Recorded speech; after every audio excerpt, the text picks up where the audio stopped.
Hello ladies and gentlemen, welcome back. This is Anarchy, and I'm back for a StarCraft 2 commentary. It's been a while, I know guys, I am so sorry. I had so much stuff going on in real life, between working at the IPL 3 and real life and 2 kids back to school and tons of other stuff. It's just been so hard to crank out anything, honestly, besides stock footage that I took at the tournament.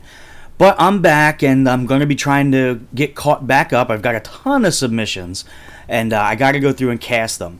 I want to thank all those people out there that have been sending me emails, asking what's going on, and still sending me replays. Yes, I am still alive, guys. You know, I'm not the greatest with updating Twitter and things like that, but trust me, I'm still here. I'm still bleeding StarCraft, and I got to meet tons of cool people at IPL 3. I put tons of pictures up on my Twitter. If you've followed that at all, you'll see. And I got to hang out with the biggest names in esports, from OGSMC to Slayer's Boxer, or EG Huck and Idra, and just everyone, and got to have a lot of conversations with them. So let's look into this game today. We've got Mordoc, the red Terran, at the top right of Xel'Naga. He's going to be playing against TGbigwig, the blue Terran, on the bottom left of Xel'Naga. As you know by now, Bigwig is my partner. He's done some dual casts with me. He's also on the team, so I show him some support whenever I can. He told me this is a pretty good replay, and it'd be a good one to get me back in the groove of casting. So we see Bigwig scouting relatively early. He's got his first racks down. He just about complete. We open up the production tabs here. We can see that both players doing the exact same thing. Barracks are almost done on both sides. Supply is identical. However, we have gas, much more gas from the red Terran. He's almost at 100 gas already, so we might see maybe a Hellion opening or something gas heavy, maybe transitioning into Banshee. Bigwig go ahead and completing that wall off. He's also got 3 guys on gas, but he's much far behind. There we go with the factory. The factory's on the way already, while Bigwig opting to get the orbital first. We'll see how this works out. He's got to watch his supply. He's getting really high, but perfect timing there. While I was at IPL, guys, Bigwig was actually in the tournament. He played through the open bracket, and he actually won like 4 games. Wound up facing Vile Hase, and that was the end of his tournament. But you know, I'm very proud of him. He got far.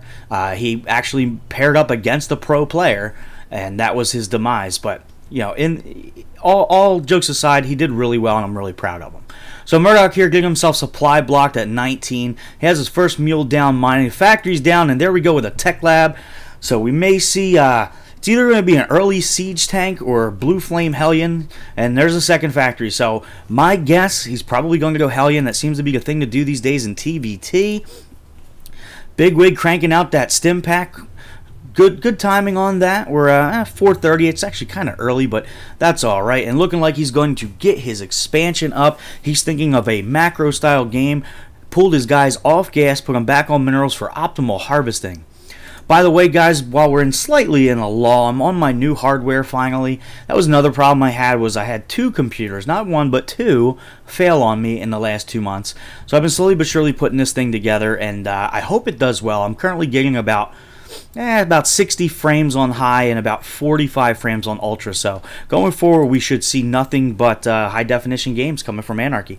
So Bigwig with that perfect scan did see that Hellion on the way, so he should be able to get ready. He's dropping a bunker at the front, also closing that door in preparation for that Hellion to show up. And Mordoc wisely knowing that he was seen, so he's probably going to take his time, maybe wait for some reinforcements. But no, he is moving in. He's going to be able to stop that SCV that's creating that bunker. But if he pushes up that ramp, he's going to be in bad shape, because 5 Marines should be able to take him out pretty quickly. And there he goes, hightailing it. He's still going to harass, but he's not going to get much with that. He's not going to see much other than the tech lab as well, too. Infernal Pre-Igniter is almost done, though. So Bigwig's got to get that bunker out and get set down, because once those Hellions do get the blue flame upgrade, it's going to roast those Marines pretty good. Stim's almost done though, so without any Marauders, he can deal with the Hellions, but not as effectively. Second orbital does finish, so he'll have double mules. Perfect scan going down by Mordoc. He's going to see those additional 3 racks and the expansion. He's going to know right now that he is extremely far behind, and he needs to make a move now or prepare to expand or do something, because Bigwig is just going to go crazy with economy. We got the second bunker coming down, orbital floating in. The Hellion's going to reveal himself to the Xel'Naga watchtower, so Bigwig's going to know it's coming. He's got some Marines in the bunker. He's got some Marines on foot, probably going to jump in that bunker real quick. And as soon as these Hellions get close, they should be able to be dispatched relatively easily with these bunkers. He does go ahead and hit the bunker. The Marines make it in time, and that's going to thwart these Hellions away. He makes a terrible move there and runs right in front of the bunkers. Oh, and a Marauder pops out in perfect timing. The Marauder will be able to clean these up relatively easily. They are armored, and they take a ton of damage. And that Hellion, though, one single Hellion does make it out of there with 20 hit points.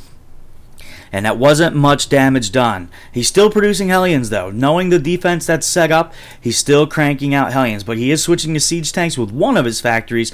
However, the other factory is straight producing Hellions off of a reactor. So he's